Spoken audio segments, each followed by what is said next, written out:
अस्सलाम वालेकुम वीवर, क्या हाल है। उम्मीद करता हूँ सब खैरियत से होंगे। आज आपके लिए न्यू इन्फॉर्मेशन लेके आए हैं जो कि आजकल बहुत से लोगों को दरकार है।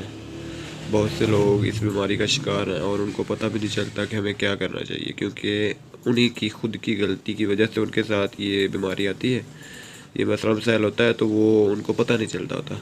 तो इस बारे में आपको सारी तफसील से बताएंगे, कब्ज़ के बारे में। लेग्ज़ाबिरोन टैबलेट आपको दिखा रहे हैं। बेसिकली ये कब्ज़ को जो है ना, कब्ज़ के लिए ही इस्तेमाल की जाती है। तो इसके साथ साथ ये इसका तरीका आपको बता देते हैं कि ये कब्ज़ के लिए इस्तेमाल की जाती है। इसके अलावा ये ना भी खाएं या इससे परहेज़ मेडिसिन ना भी खाएं, तो इस इन्फॉर्मेशन के साथ साथ आपको बताएंगे कि बग़ैर मेडिसिन खाए भी आपकी कब्ज़ को दूर किया जा सकता है। इसका आसान हल बताया जा सकता है, कब्ज़ क्या चीज़ है ये आपको सारा बताते हैं। तो इससे पहले आप हमारा चैनल सब्सक्राइब कर दो, थैंक यू सो मच।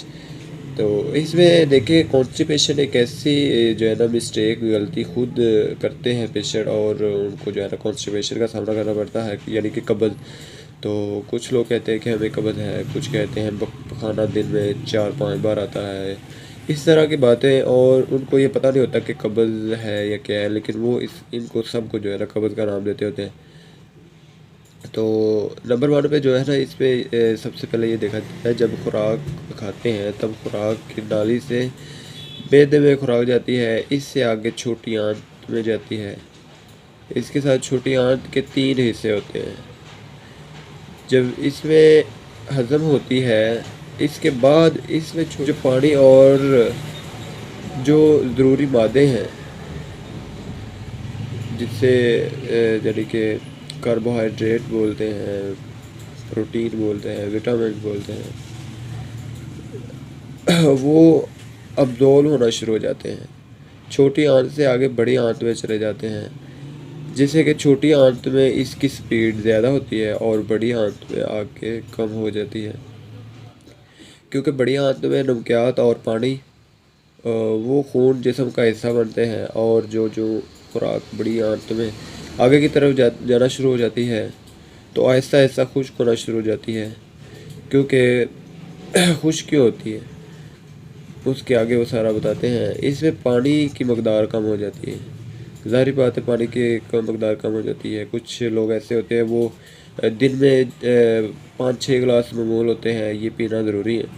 अगर वो ना पिएंगे तो वो जो है ना सेहत के लिए, हेल्थ के लिए ठीक नहीं है। तो लिहाजा ये पानी इस्तेमाल करना चाहिए। ये बहुत ही अच्छी आदत है जो इस्तेमाल लोग करते हैं इस तरह।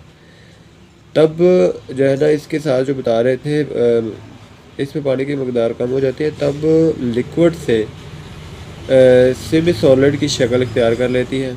और जब ये बड़ी आंत का आखिरी हिस्सा, जिसे सिगमोइड कोलन कहते हैं, वहाँ से रेक्टम यानी पखाने की जगह वहाँ पहुँचती है, और वहाँ पर एक हिसाबी निज़ाम मौजूद होता है।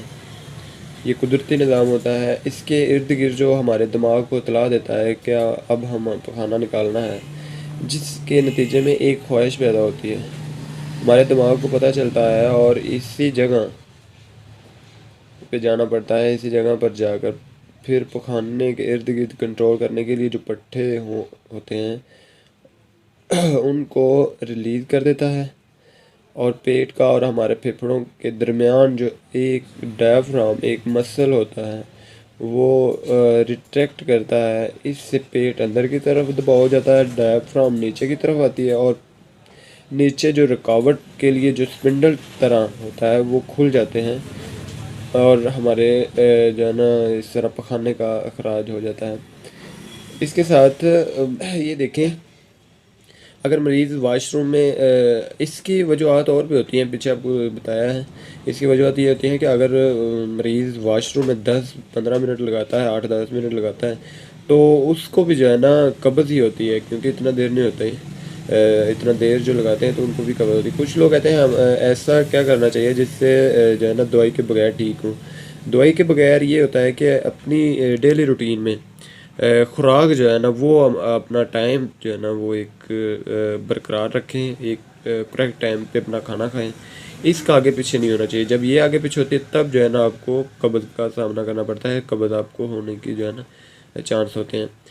دن میں پہلے بتایا تھا آپ کو کہ دن میں 6-7 گلاس جو ہے نا استعمال کرنے چاہیے.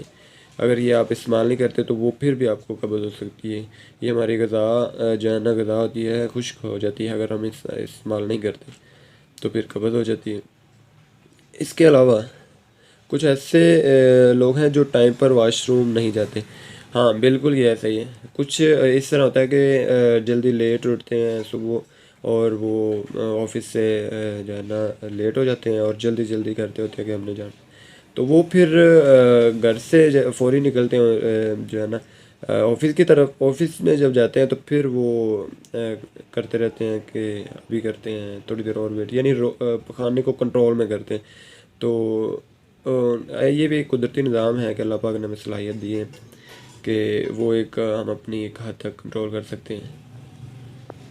تو یہ جو ہے نا جب یہ اس طرح ہوتا ہے تو تب بھی کبھی کبھار ہو تو نہیں ہوتا اس طرح، لیکن یہ ایک روٹین بن جاتی ہے. تو پھر بھی پیشنٹ کو جو ہے نا قبض کانسٹیپیشن ہو جاتی ہے. اور اس کے علاوہ جو لوگ فزیکلی ایکسرسائز نہیں کرتے، کچھ ایسے لوگ ہوتے ہیں فزیکل ایکسرسائز نہیں کرتے، ان کو بھی اکثر قبض رہتی ہے. اکثر ان کو قبض رہے گی. اگر آپ کو یہ سب کرنے کے باوجود قبض ہے، ٹھیک نہیں ہو رہی، تو پھر آپ کو ڈاکٹر کے پاس جانا چاہیے. اس میں آپ کو بتاتے ہیں کہ کن کن کنڈیشنوں میں آپ کو ڈاکٹر کے پاس ضرور جانا چاہیے. تو اس میں دیکھیں، جب قبض اور ڈائریا الٹرنیٹ یعنی قبض کے بعد بہانے لگے، قبض اور ڈائریا اس کا الٹرنیٹ ہو، یعنی کہ ایک ویک جو ہے نا ویک بعد ایک دن میں قبض رہے اور باقی پورا ویک اس کے بعد پخانے لگے، یہ قبض نہیں ہوتی. یہ کچھ جو ہے نا یہ آپ کو ضرور ڈاکٹر کے پاس جانا چاہیے. تو اس کے علاوہ اگر آپ کو پخانے کے ساتھ خون آتا ہے تو پھر بھی آپ کو ڈاکٹر کے پاس جانا چاہیے. پخانے کے ساتھ اگر آپ کو جو ہے نا لگتا ہے کہ پھر بھی اگر آپ کو پخانہ کرنا تسلی نہیں ہوتی، پخانہ جب آپ کرتے ہیں تو پھر سوچتے ہیں کہ ابھی مجھے اور کرنا ہے، یہ تسلی نہیں ہو رہی خود کو، تو تب بھی جو ہے نا آپ ڈاکٹر کے پاس جائیں. یہ آپ کو ضرور مشورہ کرنا چاہیے، ڈاکٹر کی ہدایت لینی چاہیے. تو اسی سے ہم ویڈیو کلوز کرتے ہیں. آپ اپنا بہت سارا خیال رکھیے. تھینک یو سو مچ. اللہ حافظ.